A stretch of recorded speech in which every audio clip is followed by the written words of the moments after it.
Chère Françoise, c'était vraiment un très grand plaisir pour moi de saisir l'occasion de ton élévation au grade d'officier de l'Ordre national du mérite pour évoquer devant tes amis qui sont réunis là, tes mérites ainsi que la longue et profonde amitié qui nous unit.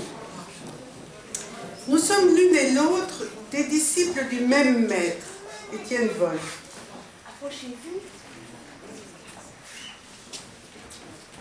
Nous avons préparé notre thèse à la même époque, au début des années 60, toi sur le développement du pancréas et moi sur le développement du foie. Il se trouve que pendant cette période, nous communiquions assez peu. Tu étais dans le laboratoire de Paris, moi j'étais à Nogent, et les occasions de nous rencontrer se bornaient aux réunions qu'Étienne organisait tous les vendredis après-midi et où les chercheurs planchaient à tour de rôle pour décrire leurs résultats ou pour discuter avec l'ensemble du labo des articles qu'ils avaient lus récemment. Il s'agissait en fait de réunions assez peu favorables à l'établissement de liens.